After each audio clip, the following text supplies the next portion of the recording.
Acast powers the world's best podcasts. Here's a show that we recommend. What do you do when no one else is watching? What do you do that makes you happy for no reason at all? What are you obsessed with? I'm Leslie Arfin, and I'm a writer, but I'm also a dancer, a painter, a vapor, a dollhouse enthusiast, and basically just an overall hobbyist. My podcast, Filling the Void, is all about what other people are fanatically into. We talk about hobbies, even if you don't have one. Listen to Filling the Void on Tuesdays on the Arios Network and subscribe wherever you get your podcasts. Acast helps creators launch, grow, and monetize their podcasts everywhere. Acast.com. Hello, listeners. We know a lot of you are really into For All Mankind, which is currently airing on Apple TV Plus, and we're obsessed with it. So we thought we'd share an episode from our Patreon this week. We're doing weekly recaps of For All Mankind, and here is the first episode of season 3 for your listening pleasure. And if you want to hear more For All Mankind chats, we now have 8 episodes up there for season 3. Head over to patreon.com/The Cinema. Bye. Enjoy.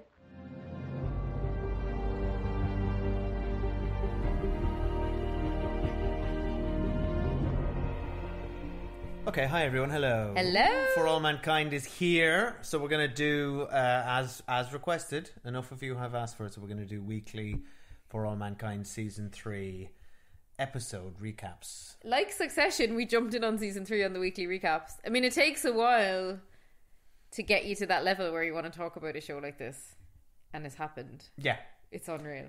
I mean, we've been talking about this show non-stop since we started watching it. It's so good as well that we only finished season 2 a couple of months ago, so we're like pretty fresh on it. It's not like we've been waiting as long as some of you have. So we will say, if you're for some reason listening to this and you haven't seen it, there will be spoilers for all of season 1 and 2 and season 3 episode 1. But please go watch it. It's on Apple TV Plus, the subscription service that we've been touting and promoting for free for a long time now. So let's get into it. Season. And also, if you haven't watched it and you're listening, what are you doing? Yeah, did you hit play by accident? Or what's happened? And if you presumably have similar taste in TV to us, or you probably wouldn't be following us for recommendations, you should turn it off, go off and watch it. Thanks very much. It's worth your Apple TV subscription. There's 20 episodes already up from season 10 for season 1, 10 for season 2. So for your £5 a month or whatever you'd pay, you'll get great value. It's so good. Yeah, okay. so good. So let's get into it. So it is 1992. We are 4 years away from the US's mission to Mars. It does what I love a show does 96. When it opens on like kind of news the exposition dump montage, which they do seem to do. That seems to be the show's consistent thing. It's done that. Well, it not works in the really first well season, for but in it. the second season it did it. And it's you need it because it's the alternate history thing. You need to plug in those, and we're looking at the Apple TV Plus interface here.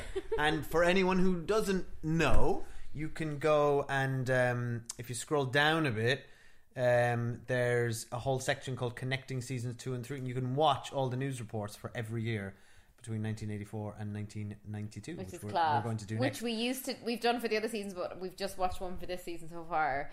It's unreal. So there's kind of 3 things we're going to talk about. First of all, there's the minor-ish plot, but we'll obviously build of the Russian infiltration of NASA. Yeah. Second plot we're going to talk about to a greater extent is the mission to Mars.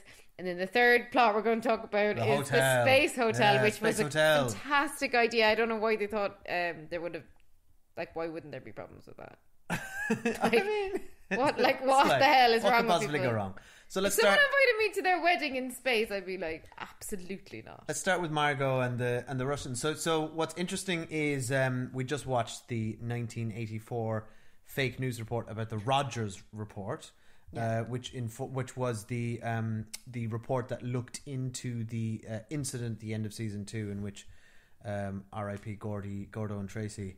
And Gordo and Tracy, we need to step back for a second and like acknowledge that the show's got a big problem and a big task ahead of it because it lost arguably the 2 best characters of the show, and that's a brave thing to do. It made for an incredible ending of season 2. They need some new blood, and I don't know, not to jump ahead, I don't know if Danny Stevens is an interesting enough character. We're watching it thinking they they've aged them up so well and it's so good. But what I'm thinking is, in season 4, like, we're gonna need some new younger blood. Like, this is the last time Ed's in contention for flying. Like, so Danny's fine, and they built him up fairly well, and they built up Ed's daughter. But other than that, like, presumably in this season they're going to be building up more astronauts. Well, otherwise, we've got who are we following? More new characters, which we'll get to. So, just go back to the Russian stuff. So, off the back of that incident, Reagan signs a lunar peace treaty with the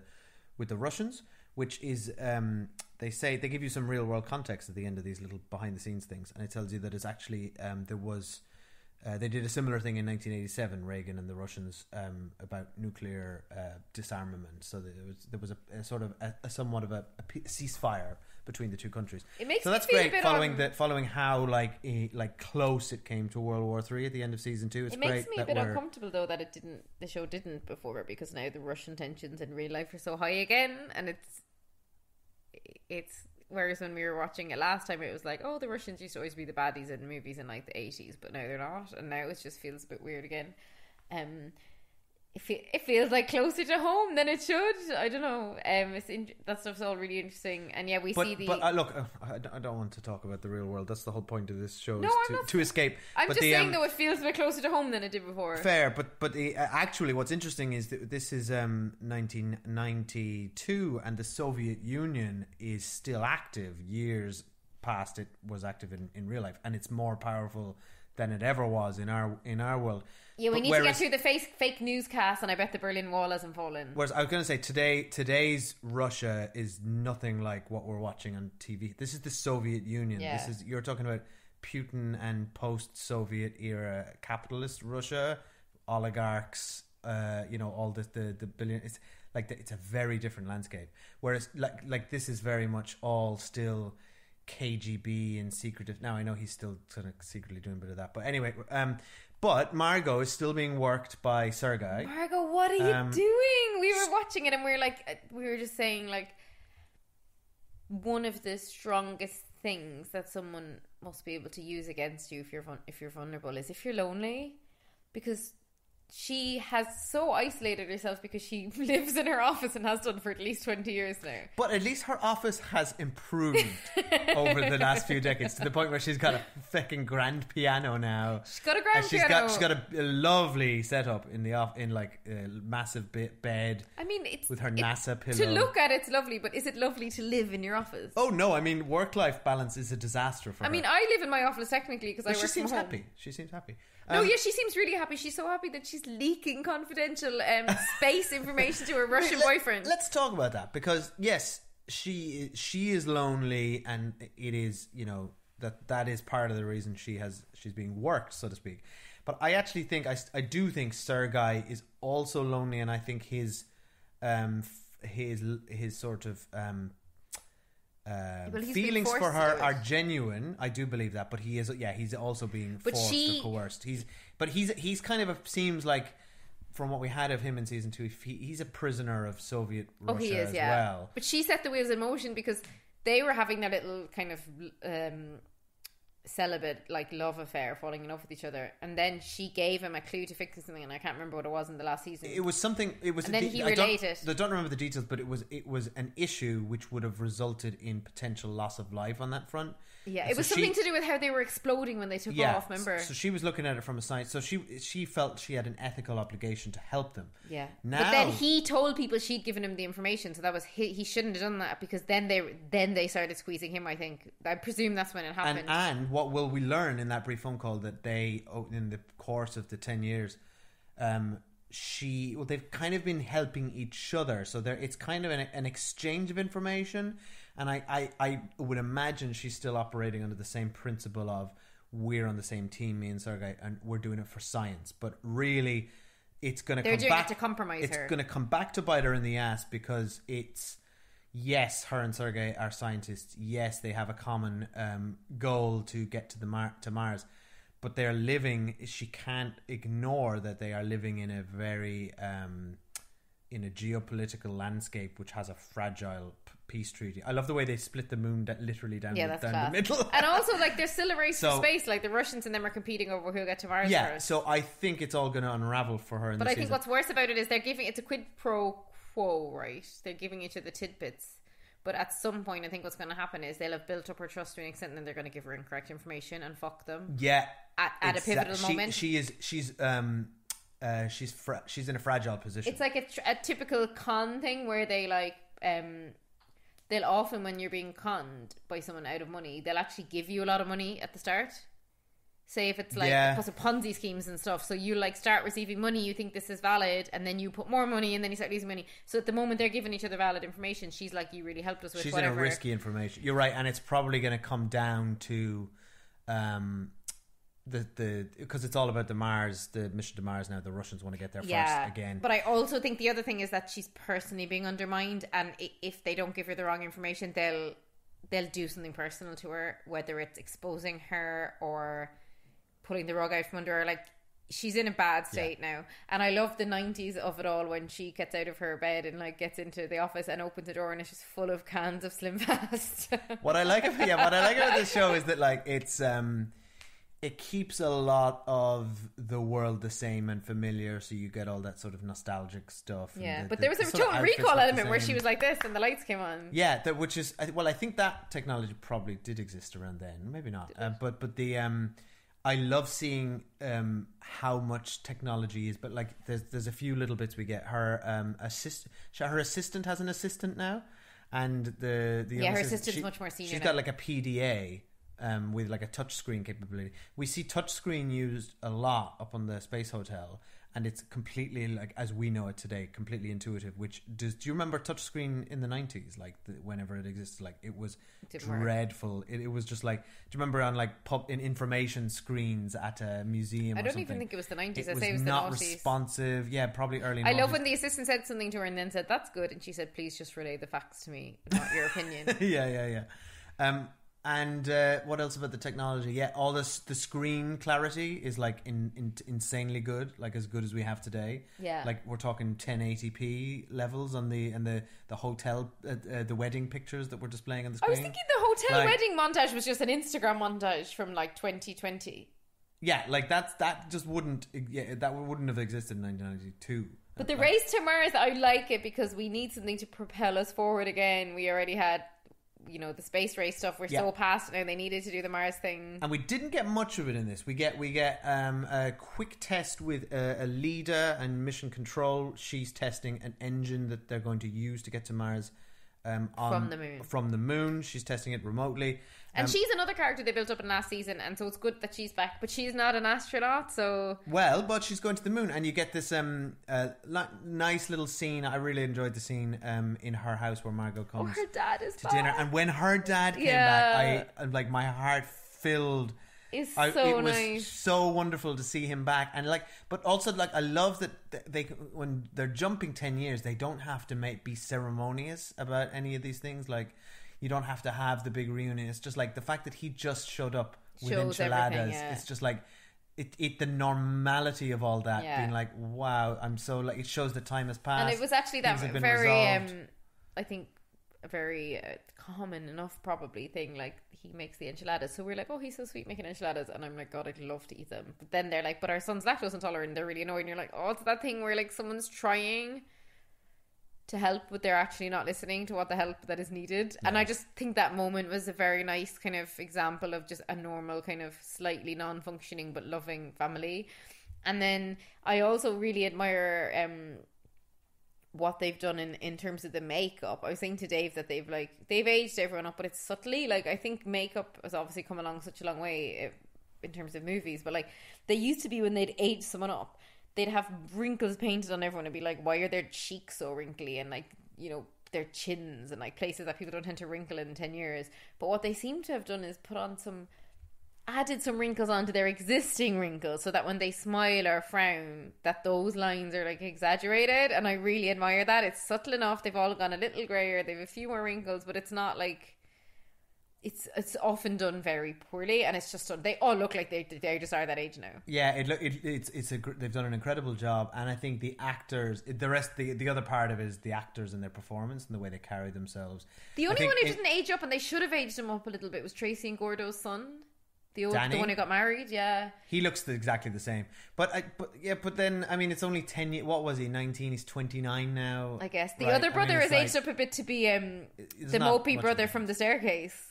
Oh, God. Yeah, let's get back to... Dane DeHaan. Well, let's talk... He does look like Dane DeHaan. Let's talk about everything that's happening at the Space Hotel then, because there's not much else to say about Such a great idea for the start of the season to have a Space Hotel. So Danny's brother, I forget his name,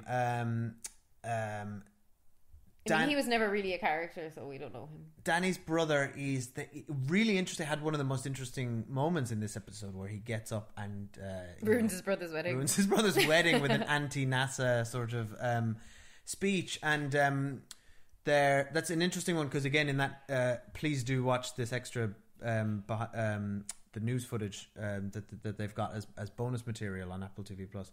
But they show, which they didn't really spotlight at the beginning of this episode, that there was wide protests against NASA's point of view about the Jamestown disaster and the Rogers report.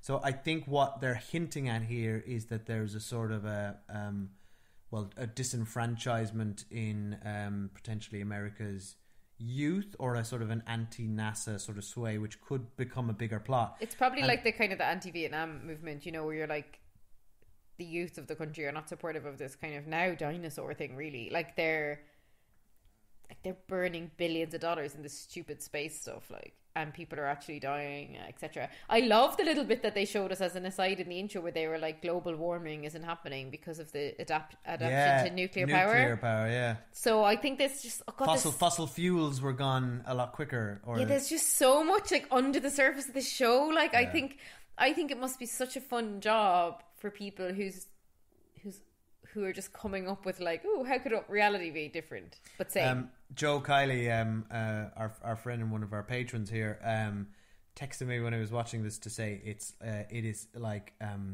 he said it's like painful sometimes watching this show and seeing what we could have had. In some ways. I know we could have had a Beatles reunion concert. Yeah.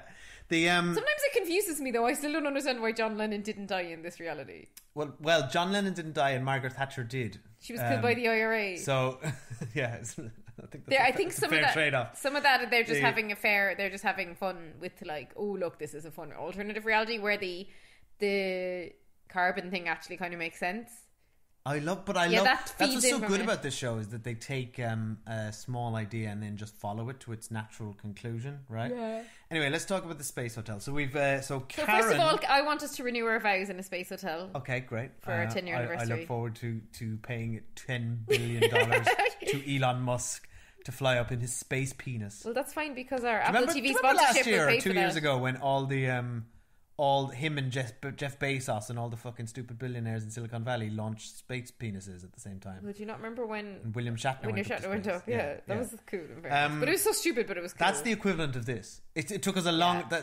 It's basically the same. It's kind of the same thing. It's just a big public affairs, showy thing. It's not... It is. It's making the news down on planet Earth, but this is their wedding. stunt for launching it. But in reality, I think the business premise is actually very sound. You've got an experienced business guy, and you've got Karen Baldwin, who's the face of NASA's favourite superhero. It's a great business. It's not just a publicity stunt like that weird other stuff was. It was the only bit of clunky dialogue I thought was in when Ed says to her, I still remember when you came into my office 10 years ago and I thought you were going to pitch a restaurant and you said to me, this is the future or whatever. It's just like, I hate it's when they lads, write we get it.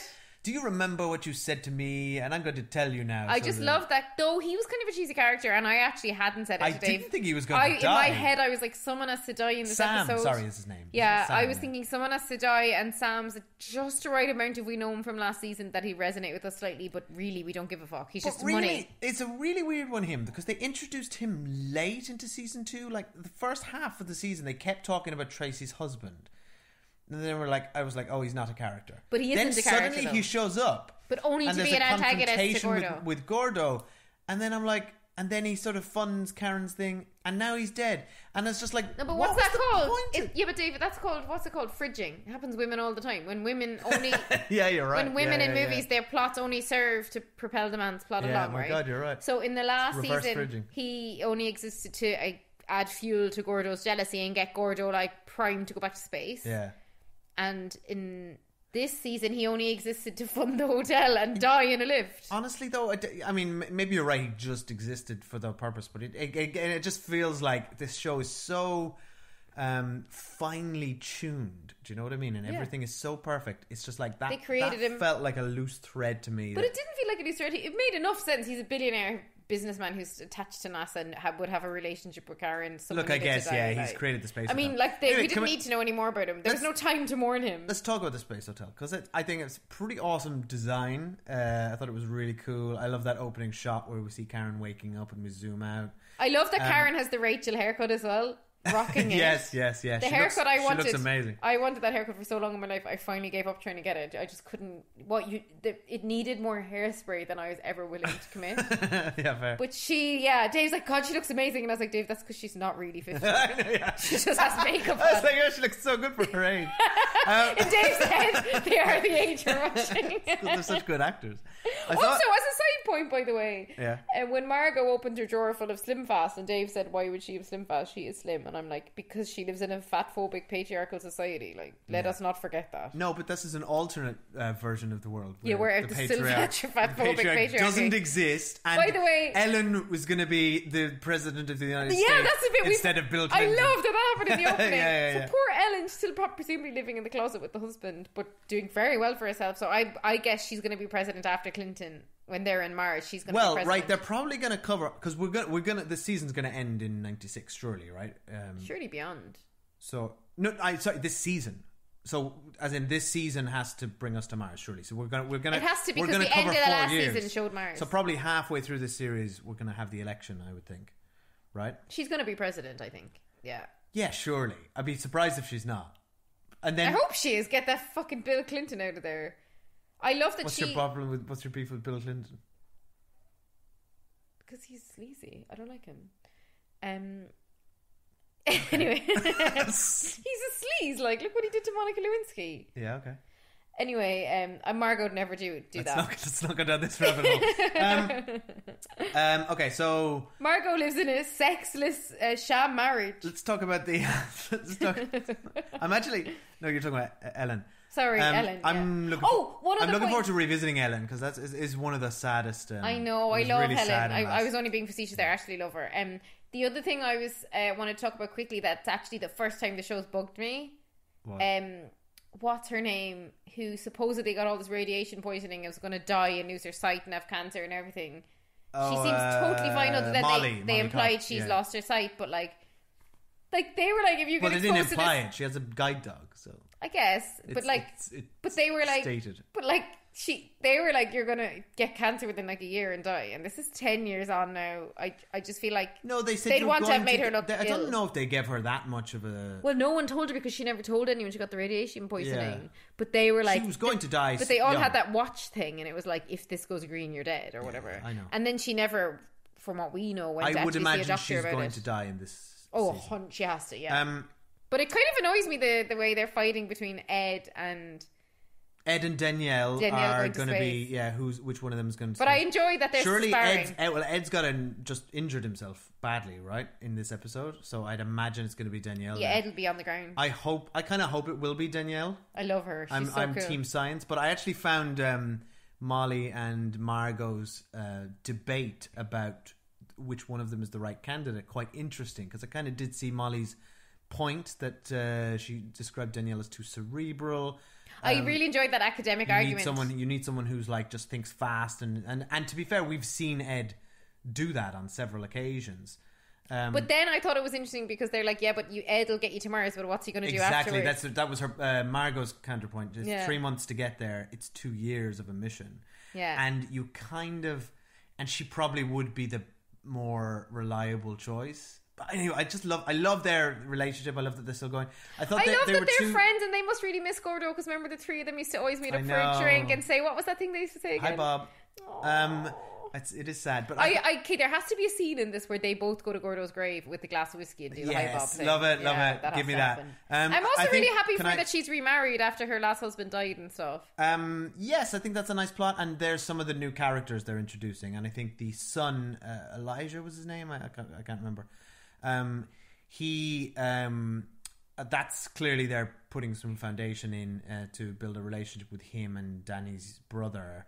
As some sort, they're gonna join some sort of anti-NASA protest, and that's going somewhere. Well, the brother definitely is. I don't know about her stepson yet. He's kind of on the fence. Seems just a bit bored at a wedding as well. Yeah, well, he seemed quite disillusioned or interested in it. He was leaning into the speech. Because I was thinking after that speech, I probably wouldn't want to go and hang out with that dude. But what made me laugh is it just goes to show that when your parents drag you to a wedding where you don't know anyone, it doesn't matter if it's in Cork or on the moon. It's still really boring. Yeah, and you can still find a way to smoke a joint in an event. I love that he learned it from his mother. I know.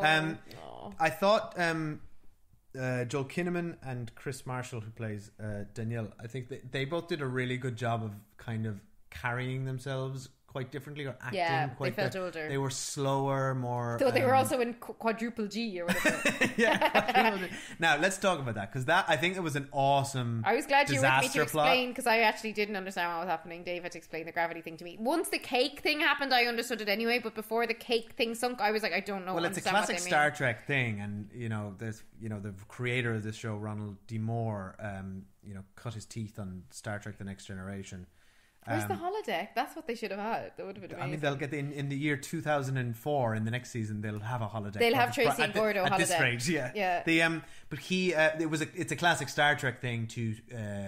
It's a trope almost to have blah blah blah. The quantum flux capacitor is we got to do this X, and then another character will be like, yes, like putting too much air into a balloon. you have to have a grounded analogy. Yeah.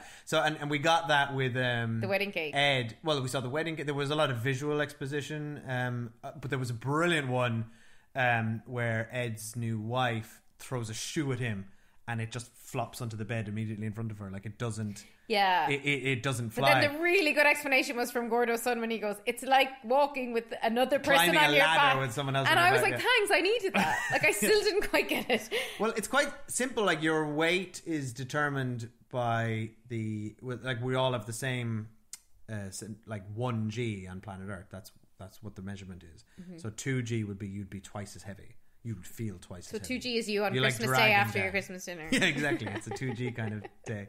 Boxing Day. So I thought it was a really good sort of disaster setup. It was a great setup. I will say it felt a little bit like it was the second half of the episode, and it was kind of half an hour. I felt like in previous seasons, like in the Jamestown disaster at the end of season 2, we kind of we were in it for 2 episodes, like an episode and a half, maybe even 2. And to be fair, it was the season finale. But I think they need to move along with this stuff. It felt a little bit like. But this is only rushed. the opener, though. This is only. I know, but this if is I'm setting up Danny as a hero. That would be it. It's setting Danny up as a hero. Yeah. He's the true heir to Tracy and Gordo, unlike the other fella, and he is a creep because he played that song. Yeah, what that the him fuck? And what's her name? Karen. Him and Karen shagged to that Elvis song. And then he played it as his wedding song. What the fuck? Yeah. Was that about? I love that. And I was fully expecting so him good. to maintain, to glance a sneaky eye contact at her, to being like, but he didn't, which is interesting. Well, is this is just why, like a power thing? No, I think it's like what we talked about in our Top Gun review, where we said that Maverick can only have sex when he's listening to Take My Breath Away, and I think that guy can only Tom feel Cruise romantic. can only have sex. I don't think Tom Cruise has sex. But I think Danny gets his rocks off to that song. But he did play it deliberately in a room in Karen's hotel where he knew Karen would be like. That's fucking weird. That was really weird. And I love that Baldwin goes, I've never heard that song played like that. And Karen's like, It was nice to see Karen and Ed, though, as a divorced couple being very nice and supportive of each other. What made me sad, though, and made me really dislike Ed in this episode as a whole, really, was how he was treating his new wife. Awful to his he new was wife. Awful to her. She was like, it was actually a very kind of abusive situation where, like, what can happen in those kind of abusive relationships where the woman's just having a good time and he's like, you're embarrassing yourself, you've done this. He's like, Yeah, it was very odd because she was doing nothing. She was just literally dancing on the dance floor. He was the neg in the corner of the wedding. He wouldn't dance, but she was just really nice and like smiley from what we could see. And he was bringing her down. And I was thinking, if I was her, I'd have been absolutely livid. You brought me all the way up here for this stupid wedding of like your dead friend's kid. Then you make a fool of me, and now there's fucking 4G, and I can't even throw a shoe at you. I completely agree with you. Like you can. And her jewellery all went out the window. Oh, that was quite exciting. That was a really good scene. I thought she might have died, and then Ed would have been already, because Ed needs to spiral very quickly. Did kind of feel like anyone could have died. I thought Danny might have died at the ending. No, I said to Dave, they literally cannot kill Danny because he's our only like fresh. He's the fresh blood that we know the most. Yeah, you're right. You need him. But it was a class ending. I love that Danny rescued it. Like Danny's like, but like his parents would have done one better and like only wrapped in duct tape as they did it. I think. Where they're probably going to go now is Danny is going to be, as you said, even more of a hero, just like his parents. And they said that he'd been drinking. I think he'll start drinking again. Because they mentioned that he just sobered up. I think that's boring. That's not really interesting. But then why bring it up, though? I think it's just to show that he's had, some trouble in his past. Maybe. But I think what it's going to do is it's going to drive even a further wedge between him and his brother. Or his brother and NASA. So his brother's like literally off getting stoned while the other brother's saving the world. Like. Yeah. And I also look forward to seeing more of Ed and Karen's daughter because she's in the Antarctica and she was on the same program, so she's obviously doing something really interesting with the Navy, like submarines and shit in Antarctica. I'm quite interested. So I'm really interested because I think she'll have a big role in the season because she's the other character we know the most, the newer blood. Yeah. So that stuff's all class. What else did we want to talk about? That might be it. The end shot though with Danny just going around the propellers. That was good. The show's so good. Like, we went to see Jurassic World on Friday and it was so crap. And review to come, no spoilers. But this was. We were like, we should have stayed home and watched 1 hour of this show is like 10 times more entertaining than 3 hours of that fucking nonsense. Yeah, it's just so good. And I think it's gonna be like Succession and The Wire and Game of Thrones and all those big shows where like the buzz around the new season 3 will make people go back and watch the older seasons. I think it's getting there. I think it's certainly good word of mouth is going around. It's just a hard platform to get people onto, I think. Just guys, you've got the power as well to just tell everyone about the show. Loads of people have messaged us. Nobody's talking about this enough. Loads of people, like not patrons, actually messaged us to say they started it because we talked about it so much in our end of year review episode over on the main feed, so that made me really happy as well. Yeah.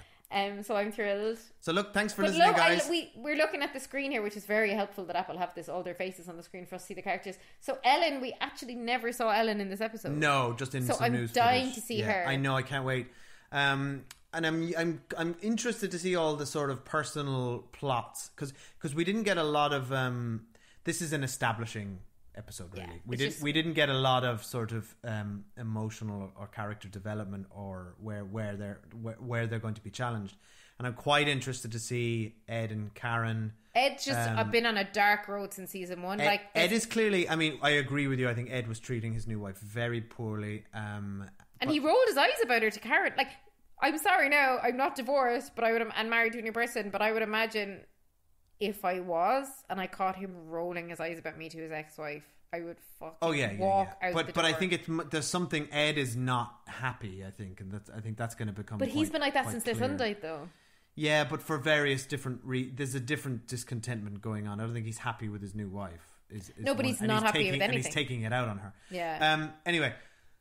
Also, he's injured himself now, so presumably Danielle will lead the mission tomorrow, so he'll be livid. Yeah. Or he'll also be happy for her. What's going to happen to Space Hotel?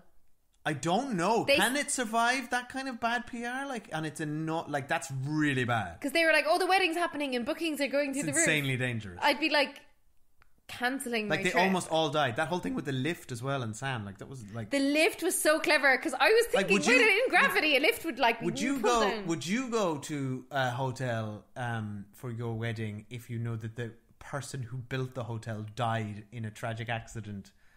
No. Also, related to the safety of the hotel. The only reason they didn't all die was because Gordo and Tracy's son was there. That's the only reason. They were incredibly lucky. It was right up to 4.06 G. Like Ed Baldwin couldn't save him like that. And they in fairness, now they've set your man Danny up very well to be like, oh, Danny's unreal. Like maybe they just. Also, Danny was like having sex as the G thing happened, and I was wondering what that kind of effect would have had. He was like, "Did you feel that?" to his wife, and I was like, "What?" Like, but they didn't touch in that too much. Yeah. You want to know what extra G sex is like? No, I just thought that was. Imagine it's pretty sluggish. I thought that was an interesting. Imagine someone on top of you, it'd be like 4 people on top. Oh of yeah, you. because basically they were like, they made a point of them having sex at that moment anyway, which I thought was kind of interesting. Also, when Karen and the other hotel owner came to like tell everyone in the wedding room, oh guys, this is the evacuation protocol.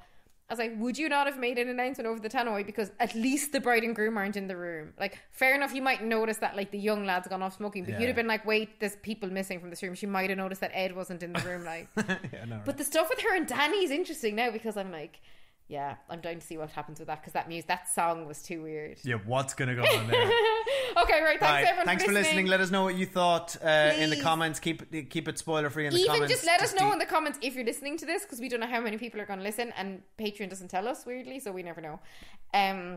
Yeah, all your comments, all your theories for the next episode. Can't wait to see them. But send theories in private message so that people don't see them. I think you can. Yeah, okay, yeah. Just be mindful of spoilers in the comments, and but DM us if you want to get into it. Yeah. Which we are more than happy to do. Yeah. All right, thanks everyone. Bye. See you next week.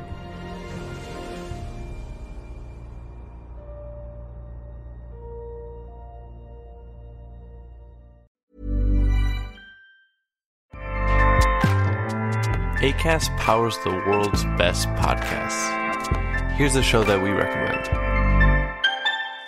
What do you do when no one else is watching? What do you do that makes you happy for no reason at all? What are you obsessed with? I'm Leslie Arfin, and I'm a writer, but I'm also a dancer, a painter, a vapor, a dollhouse enthusiast, and basically just an overall hobbyist. My podcast, Filling the Void, is all about what other people are fanatically into. We talk about hobbies, even if you don't have one. Listen to Filling the Void on Tuesdays on the Arios Network, and subscribe wherever you get your podcasts. Acast helps creators launch, grow, and monetize their podcasts everywhere. Acast.com.